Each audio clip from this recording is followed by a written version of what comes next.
आज चलिए पढ़ते हैं हम लोग एटम्स के बारे में। ये एटम्स का वॉल्यूम 1 होने वाला है, इसके बाद एक और वॉल्यूम आएगा, मतलब 2 वीडियोस के अंदर हम लोग एटम्स को कंप्लीट करेंगे। ठीक, सबसे पहले एटम्स की अगर बात करें तो एटम्स को हम लोग कहते हैं परमाणु, हिंदी में परमाणु। अब सबसे पहले जो एटम्स का जो मॉडल था वो किसने दिया था? थॉमसन। ठीक है, जे थॉमसन जिन्हें कहते हैं। इन्होंने बोला कि जो एटम है वो बेसिकली एक स्फेरिकल शेप का है। कैसा है? स्फेरिकल शेप का। ये बात 100% राइट है। मतलब स्फेरिकल शेप का होता है ना, स्क्वायर तो होगा नहीं, रेक्टेंगल तो होगा नहीं, स्फेरिकल शेप का होता है। पर इन्होंने क्या बोला कि जो हमारा जो क्या बोलते हैं एटम का जो स्ट्रक्चर है वो बेसिकली प्लम पुडिंग जैसा है। Plum pudding model. ठीक है, इन्होंने नाम दिया इसको प्लम पुडिंग मॉडल। अब प्लम पुडिंग का मतलब क्या? जैसे मान लो सिंपल एग्जांपल लेते हैं आपकी खीर। ठीक है, आप जब भी खीर लेते हो या फिर आपकी मम्मी जब भी खीर बनाती है तो खीर के अंदर ड्राई फ्रूट्स की मात्रा कम होती है एज कम्पेयर टू द चावल और दूध के हिसाब से। मतलब चावल और दूध की मात्रा ज्यादा होगी और वहाँ पे ड्राई फ्रूट्स की मात्रा कम होगी। वैसे इन्होंने बोला कि जैसे हमारे को खीर के अंदर ड्राई फ्रूट्स कम मात्रा में दिखते हैं बट दिखते जरूर हैं, वैसे ही हमारे एटम के अंदर इलेक्ट्रॉन्स कम मात्रा में होते हैं बट होते जरूर हैं। और इन्होंने बोला कि फैले होते हैं। या फिर एक और एग्जांपल से समझो कि जैसे हमारे पास वाटरमेलन होता है तो उसके जो स्फेरिकल शेप का होता है और इसके अंदर क्या होता है? सीड्स होते हैं ब्लैक ब्लैक कलर की। तो इन्होंने बोला कि प्लम पुडिंग मॉडल बोल लो या फिर वाटरमेलन मॉडल बोल लो। इन्होंने ये स्टेटमेंट दी थी। ठीक है, फिर इन्होंने बोला था कि हमारा जो पॉजिटिव चार्ज है वो एटम के सरफेस के ऊपर ऐसे करके डिस्ट्रीब्यूटेड है। कैसे है? ऐसे। ठीक है, इसके सरफेस पे है। और वहीं इलेक्ट्रॉन्स की बात करें तो वो अंदर है, थोड़ी बहुत मात्रा में, ज्यादा मात्रा में नहीं। इनके मॉडल को खत्म एकदम बोला था ये क्या बकवास सा चीज तुमने बताया है। किसने बोला था? ये लेटर फॉर्ड ने बोला। इन्होंने एक एक्सपेरिमेंट किया था, अल्फा पार्टिकल का स्कैटरिंग एक्सपेरिमेंट, जिसे करने के बाद इन्हें बोला था कि थॉमसन का मॉडल एकदम बकवास है। देखिए, तब देखते हैं अल्फा पार्टिकल का स्कैटरिंग एक्सपेरिमेंट क्या बोलता है। इन्होंने लिया क्या? एक लेड की बॉक्स ली। क्या लिया? एक लेड का बॉक्स लिया जिसके अंदर इन्होंने एक रेडियो एक्टिव एलिमेंट या फिर एटम डाला। ये क्या है? Radio active element. मान लो हमने बिस्मत लिया। ठीक, बिस्मत। अब ये जो है ये इधर भी फैलेगा, इधर भी फैलेगा, इधर भी फैलेगा। ये एक जगह तो बैठा चुपचाप तो रह नहीं सकता क्योंकि अल्फा पार्टिकल भाई रेडियो एक्टिव है। तो रेडियो एक्टिव होने की वजह से ये फैलता जाएगा।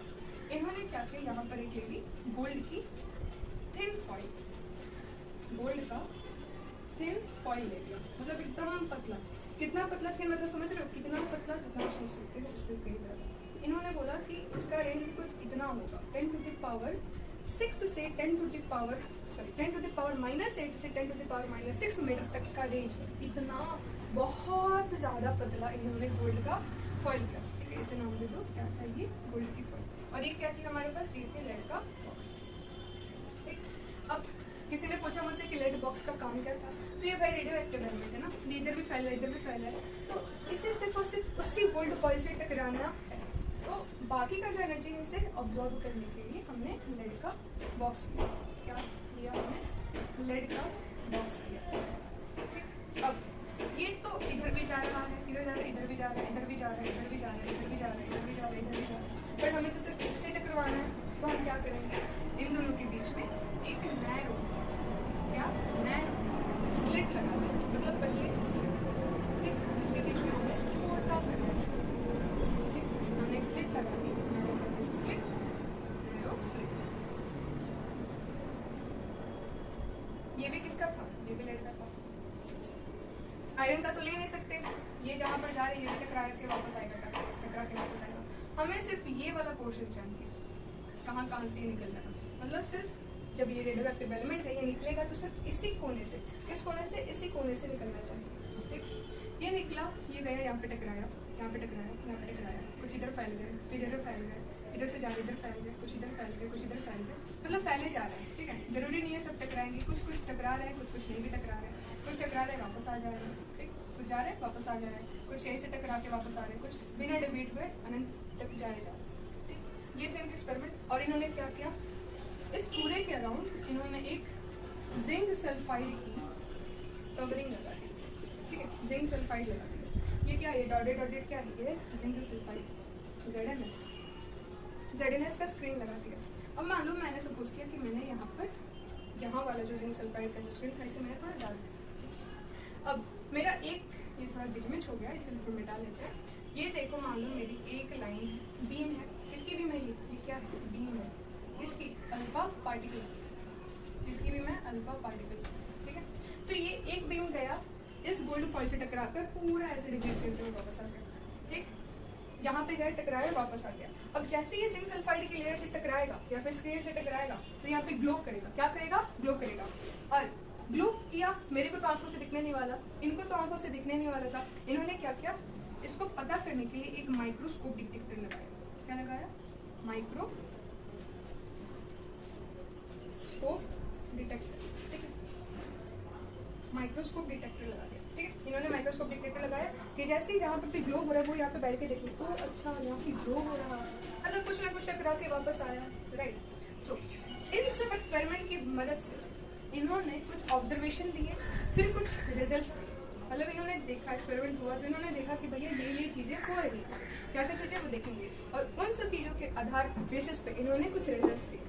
सो आई होप आपको अल्फा पार्टिकल का स्कैटरिंग एक्सपेरिमेंट समझ में आ रहा होगा। एक क्या कर लेते हैं, हमने एक लेड का बॉक्स लिया, क्या लिया, हमने एक लेड बॉक्स लिया, लेड का बॉक्स लिया, उसके अंदर हमने एक रेडियो एक्टिव एलिमेंट डाला जिसका नाम है जो बिस्मथ था, ठीक। इस लेड बॉक्स के अंदर रखने का कारण यही था कि ये जहाँ पर भी जा रहा है वो सब कुछ ये जो लेड का बॉक्स है वो उसे अब्सॉर्ब कर ले, ठीक है। फिर यहाँ पे फैला था, यहाँ पे फैला था, यहाँ पे फैला था, यहाँ पे फैला था, लेकिन हमें फैलाना किधर था, सिर्फ इससे हमें इसको टकराना था। तो हमने क्या किया, यहाँ पर एक और लेड का नैरो स्लिट लगा दिया, पतली सी लाइन जिसको सिर्फ यहाँ पे छोड़ा, ठीक। ये इधर से आया, बीम ऑफ लाइट इधर भी जा रहा था, यहाँ पे भी देखो फैल रहा है, तो जरूरी नहीं है, ये तो बदमाश है ना, ये सीधा सीधा जो जाएगा नहीं, कुछ बदमाश बच्चे होते हैं तो इधर इधर हर जगह फैलेगा, इधर भी फैलेगा, इधर भी फैलेगा। बट हमने क्या किया, हमने सिर्फ एक वाले को नोटिस किया, ठीक। ये गोल्ड फॉइल से टकराया, गोल्ड की फॉइल से टकराया और वापस आके जिंक सल्फाइड के ऊपर टकरा गया, मतलब यहाँ से टकराने के बाद यहाँ पर आए, ये पूरी की पूरी क्या जिंक सल्फाइड की स्क्रीन। और इस पूरे एक्सपेरिमेंट में इन्होंने एक वैक्यूम चैम्बर के अंदर किया, कहाँ पे किया था इन्होंने, वैक्यूम चैम्बर के अंदर, ठीक।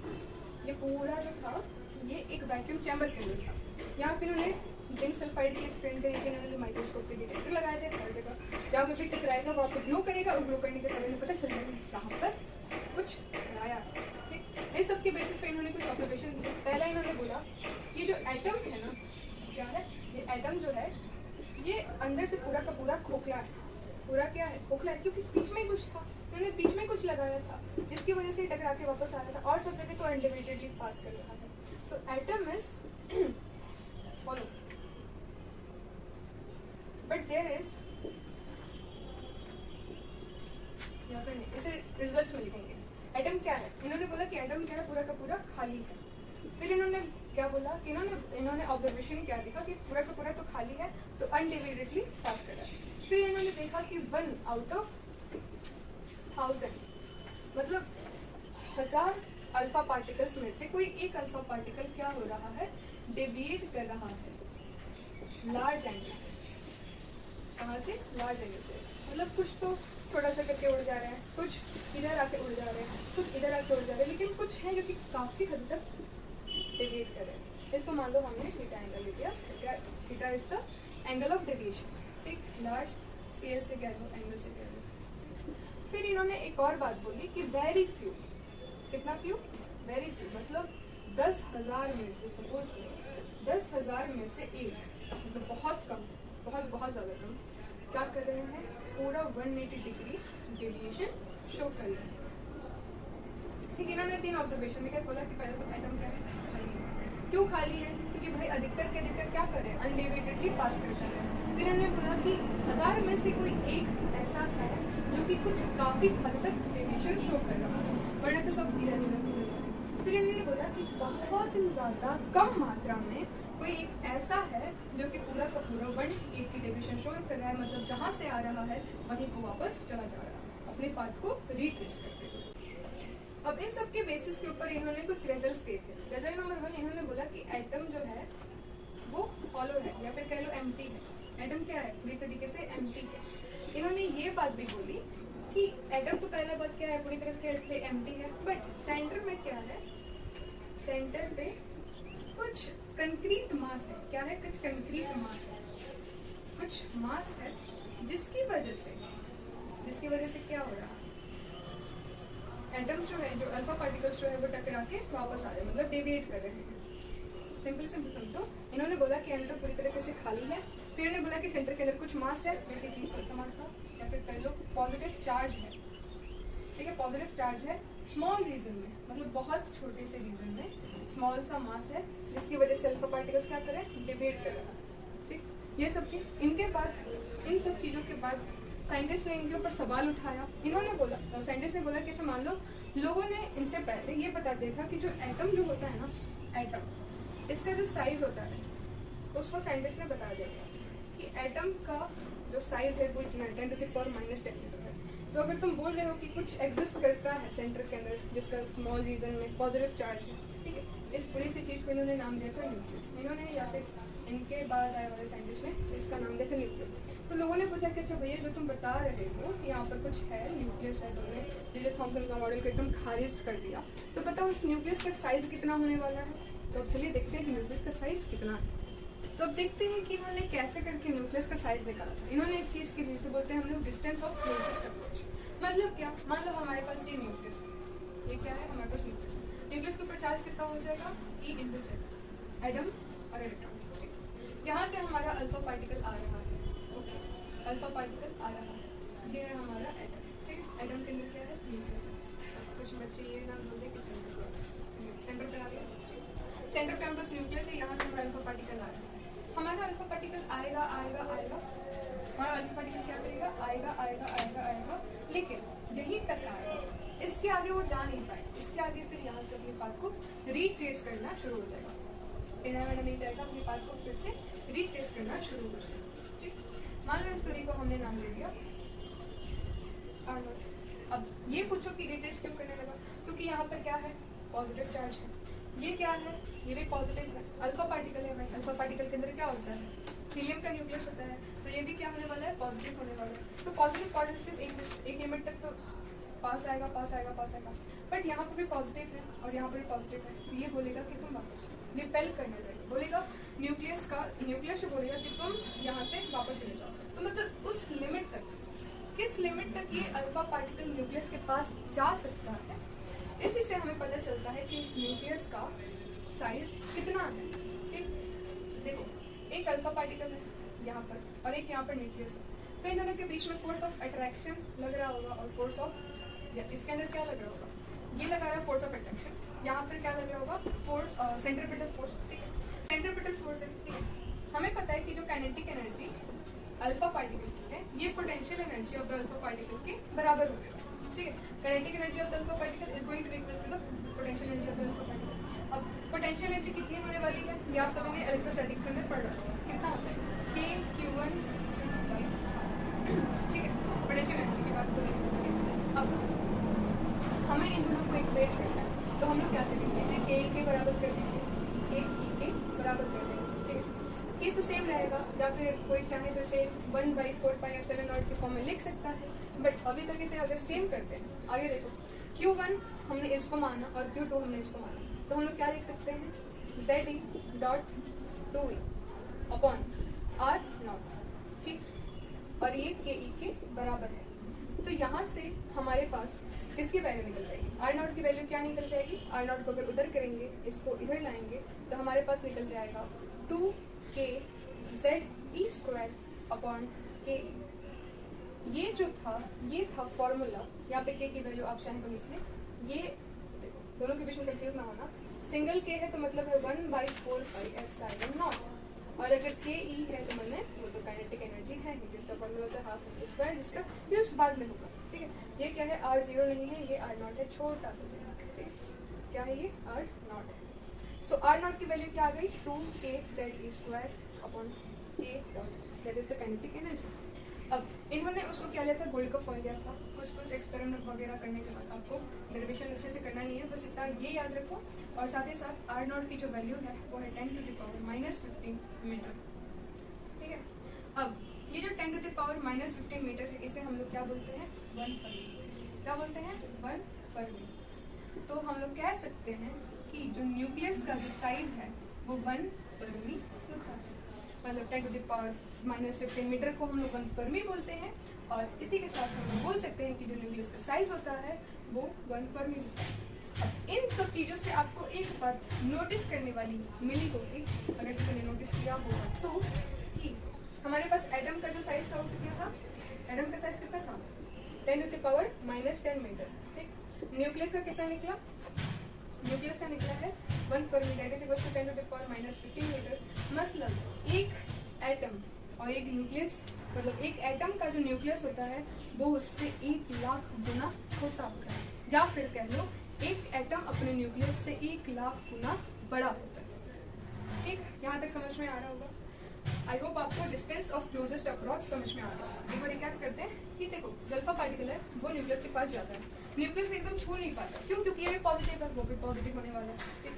अब एक ऐसा लिमिट आएगा ना जहाँ तक ये जा सकता है, जिसके बाद ही टकरा के वापस आएगा, इसी को हम लोगों ने फाइंड करना है, डिस्टेंस ऑफ क्लोजेस्ट अप्रोच। अगर मान लो ये यहाँ तक आ पा रहा है तो ये दूरी हिसाब से हम लोग मैनिपुलेट करके पता कर सकते हैं कि अप्रोक्सीमेटली कि न्यूक्लियस का जो साइज है वो कितना है, यहाँ से हमें पता चल रहा है, ठीक है।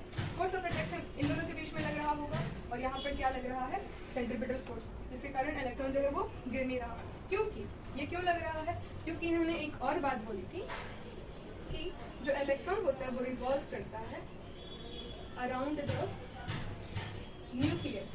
इन्होंने क्या बोला था, इलेक्ट्रॉन रिवॉल्व करता है अराउंड द न्यूक्लियस, ठीक है। अब इन्हीं की बेसिस पे इनकी कुछ लिमिटेशंस आए थे, वो बाद में देखेंगे, पहले जितना जो हो रहा है ये समझते हैं, ठीक है। तो हमने काइनेटिक एनर्जी और पोटेंशियल एनर्जी को दोनों को इक्वेट करना है।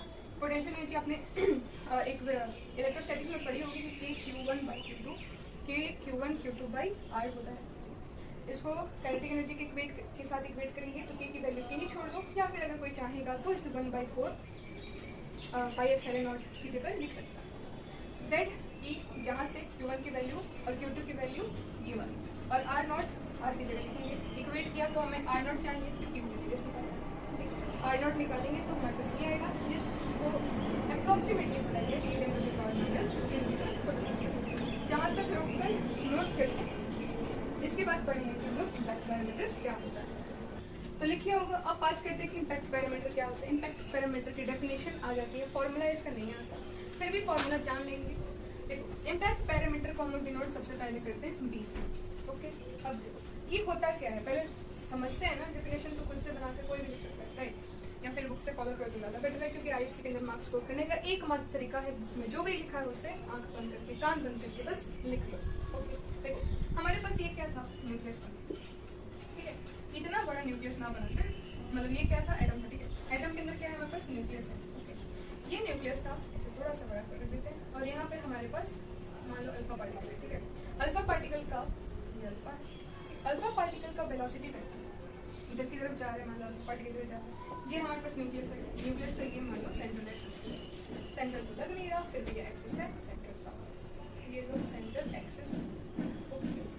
अब ये जो वेलोसिटी वेक्टर है इस अल्फा पार्टिकल का और ये जो न्यूक्लियस है, इन दोनों के बीच का ये जो परपेंडिकुलर डिस्टेंस होता है ना, इसी को हम लोग कहते हैं इम्पैक्ट पैरामीटर। मतलब the perpendicular distance between the alpha particle का velocity vector and the central axis of the, ये क्या था, central axis of the, central axis of the nucleus, ठीक।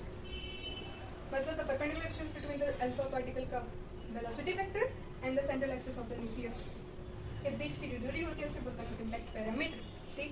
अब हमें ये फॉर्मूला याद है तो हमें ये फॉर्मूला भी याद पूछेगा, पर उससे पहले हम लोग एक और बात कर लेते हैं कि जैसे मान लो हमारा जैसे जैसे इम्पैक्ट पैरामीटर बढ़ेगा, मतलब अगर इन दोनों के बीच की जो दूरी अगर बढ़ेगी तो मतलब जो डेविएशन होने वाला है वो घटेगा, ठीक। ये जैसे जैसे बढ़ेगा वैसे वैसे डेविएशन घटता जाएगा। मतलब अगर मान लो सेंटर, सिंपली समझो, न्यूक्लियस हमारे पास यहाँ पर है, हमने अल्फा पार्टिकल का स्कैटरिंग एक्सपेरिमेंट किया, यहाँ पे न्यूक्लियस है, ठीक है। अगर अल्फा पार्टिकल इधर जा रहा है तो डिवेट तो करेगा ही नहीं, क्योंकि न्यूक्लियस तो यहाँ पर है, तो ये तो अनडिवेटली पास कर जाएगा। मतलब इन दोनों की दूरी है ना इम्पैक्ट पैरामीटर, तो जैसे जैसे अगर ये ऊपर जा रहा है तो यहाँ पर अभी गैस था, अभी ये और ऊपर चला गया, ये मूव नहीं कर रहा मैंने, इसलिए मैं लिखा रही ये मूव, बट मूव क्या कर रहा है, ये मूव कर रहा है, तो ये मूव करके यहाँ की दूरी और बढ़ गई, मतलब और भी ज़्यादा कंप्लीट होने वाला है। समझ रहे हो बात को अच्छे से। ठीक, तो जैसे जैसे अगर हमारे पास ये जो दूरी है ये बढ़ता जाएगा, वैसे वैसे जो डेविएशन का एंगल है वो कम होता जाएगा। जाहिर सी बात है, अगर मान लो ये हमारे पास न्यूक्लियस है और जो वेलोसिटी फैक्टर है पार्टिकल का वो इतना पास से दिखता है, तो जाहिर सी बात है डेविएट करेगा, इधर से तो जाएगा नहीं, कुछ ना कुछ तो डेविएट होने ही वाला है। अगर वो यहाँ से गुजरा बहुत ज़्यादा है चांसेस है कि और भी ज़्यादा डेविएट करेगा, अगर ये यहाँ से गुजरा तो कम चांसेस है कि डेविएट करेगा, अगर ये यहाँ से गुजरा तो और भी कम चांसेस है कि डेविएट करेगा, ये चाहेगा तो पूरा सीधे सीधे वापस हो जाए। बट अगर ये पूरे सेंटर से पास कर जाएगा तो ये टक्कर मार के वापस आ जाएगा। यही पूरा फंडा है इम्पैक्ट पैरामीटर का। मतलब जैसे जैसे दूरी बढ़ाओगे वैसे वैसे एंगल ऑफ डेविएशन कम होगा, और जैसे जैसे अगर दूरी को कम करोगे जैसे जैसे दूरी को कम करोगे वैसे वैसे एंगल ऑफ डेविएशन बढ़ता जाएगा। ठीक, और अगर एक पॉइंट पे आकर जैसे कि अभी हमने किया b को एकदम 0 कर देंगे तो हमारे पास जो थीटा आएगा वो कितना हो जाएगा 180 डिग्री, मतलब ये टकरा कर वापस चला जाएगा। ठीक, तो आई होप आपको इम्पैक्ट पैरामीटर का कॉन्सेप्ट समझ में आ गया होगा क्या हो रहा है। लेकिन इसके साथ साथ एक और फॉर्मूला भी जान लेते हैं। इसका जो फॉर्मूला है क्योंकि अगर क्या पता किसी का दिमाग का किसी एग्जामिनर का, और इसने ये वाला क्वेश्चन भी डाल दिया कि बताओ इम्पैक्ट पैरामीटर क्या है इसका, तो जाना जरूरी है। हमें ये फॉर्मूला याद है ना, तो बस चिंता की कोई बात नहीं। लिखेंगे हम लोग b इज इक्वल टू 2 को यहाँ से हटा दो, यहाँ पे अगर कम है तो एक थोड़ा सा जगह बना लेते हैं। उसके बाद आपको लिखवा देंगे इम्पैक्ट पैरामीटर का फॉर्मूला। यहाँ तक सब नोट डाउन कर लिया होगा, ये डायग्राम की कोई आवश्यकता है नहीं, बस बनाने बस समझाने के लिए। ठीक है, अब देखो हमारे को ये फॉर्मूला पता है, इसके अंदर से हम लोग 2 हटाएंगे, 2 हटाने के बाद हमारे पास क्या आएगा k z upon k, this is the formula. But इसके अंदर हम लोग cot थीटा बाई 2 लिखते हैं, मतलब इसको इसके साथ इनटू करवाते हैं। ये था फॉर्मूला इम्पैक्ट पैरामीटर का। ओके, सो आई होप आपको जो कॉन्सेप्ट है अल्फा पार्टिकल स्कैटरिंग का ये समझ में आया होगा, और डिस्टेंस ऑफ क्लोजेस्ट अप्रोच ये भी समझ में आया होगा, और इम्पैक्ट पैरामीटर ये भी समझ में आया होगा। रदरफोर्ड ने बोला कि जो इलेक्ट्रॉन है वो न्यूक्लियस के अराउंड रिवॉल्व करता है। एटम की साइज पता थी, न्यूक्लियस की साइज इन्होंने बताकर दे दी, लेकिन फिर भी इनके पास कुछ ना कुछ लिमिटेशंस रह गए। क्या लिमिटेशन? कुछ वैज्ञानिकों ने ये बोला कि अच्छा भैया अल्फा रदरफोर्ड आपने ये बोला कि इलेक्ट्रॉन क्या करते हैं, न्यूक्लियस के अराउंड घूमते हैं। तो इन्होंने बोला कि हाँ घूमते हैं, तो मतलब इन्हें कुछ ना कुछ एनर्जी लगती है, एनर्जी एमिट करते होंगे। घूमते हैं तो भाई कुछ एनर्जी एमिट करते हैं, बल्कि हाँ करते हैं। क्यों करते हैं? क्योंकि एक्सेलरेट कर रहे हैं, एक्सेलरेट चार्जेस से मतलब घूम रहे हैं, और कोई अगर घूम रहा है तो उसके पास अनलिमिटेड अमाउंट ऑफ एनर्जी तो होगी नहीं, मतलब ये कुछ ना कुछ एनर्जी एमिट करेगा। तो ये भी ऐसे मत है कि हाँ भाई सही कर रहे हो सही कर रहे हो। तो फिर किसी ने बोला कि अगर मान लो घूम रहे हैं, एनर्जी एमिट कर रहे हैं, तो एक पॉइंट तो ऐसा आएगा ना जिसके बाद ये जाकर न्यूक्लियस के साथ कोलैप्स कर जाएंगे। समझ में आई बात? अल्फा पार्टिकल नहीं, इलेक्ट्रॉन्स क्या कर रहे हैं, न्यूक्लियस के अराउंड क्या कर रहे हैं, रिवॉल्व कर रहे हैं। ठीक है, घूम रहे हैं, इधर भी घूम रहा है, इधर भी घूम रहा है, यहाँ पर भी ये भी घूम रहा है, ये भी घूम रहा है, ये भी घूम रहा है, ये भी घूम रहा है, यहाँ पर एक और ऑर्बिट, यहाँ पर एक और ऑर्बिट। तो मतलब एक और पॉइंट ऑर्बिट्स की चर्चा तो शुरू हुई तो हटा ही देते हैं। हाँ, तो बस एक सिंपल बात समझो कि उन्होंने बोला कि भाई इलेक्ट्रॉन अगर घूम रहे हैं, एक्सीलरेटेड चार्जेस है, एनर्जी एमिट कर रहे हैं। तो एक पॉइंट ऐसा आएगा ना जब इनकी एनर्जी खत्म हो जाएगी, फिर ये जाके इसके साथ कोलैप्स कर जाएंगे। अब मतलब अगर इलेक्ट्रॉन घूम रहे हैं, एनर्जी एमिट कर रहे हैं, तो मतलब जाहिर सी बात है ये कुछ ना कुछ किसी ना किसी समय के बाद ये जब कोलैप्स करने वाले। अब इसे अपनी भाषा में लिखना चाहो तो लिख दो, थोड़ा सा शॉर्ट में लैंग्वेज में बताएंगे। लिमिटेशन को तो कोई पूछा नहीं, बट फिर भी इलेक्ट्रॉन्स क्या है, एक्सीलरेटेड चार्जेस। क्या है? Accelerated charges. जब घूमते हैं तो ये एनर्जी एमिट करेंगे, घूमते हैं तो क्या करते हैं, एनर्जी को एमिट करेंगे। एनर्जी एमिट करने के बाद एक पॉइंट ऐसा आएगा, ये लोग क्या कर देंगे, कोलैप्स, इसके न्यूक्लियस। ठीक, और जैसे कोलैप्स हो जाएंगे मतलब एटम खत्म हो जाएगा। ये इनके पहले लिमिटेशन थी। फिर इन्होंने लाइन स्पेक्ट्रम को एक्सप्लेन नहीं किया, कर ही नहीं पाए थे लाइन स्पेक्ट्रम को। लेकिन कहते हैं ना कि भगवान जब एक दरवाजा बंद करता है तो दूसरा दरवाजा खुलता है। तो इसी के साथ हमारे कहानी के अंदर एक और महान साइंटिस्ट, इनका नाम था बहुत का मॉडल, इनके पोस्टुलेट्स। इनके भी ड्रॉबैक्स और इन्होंने लाइन स्पेक्ट्रम एक्सप्लेन किया था कि नहीं किया था, ये सब की जानकारी जो है वो नेक्स्ट वीडियो में मिलेगी। तब तक के लिए हैव अ गुड डे।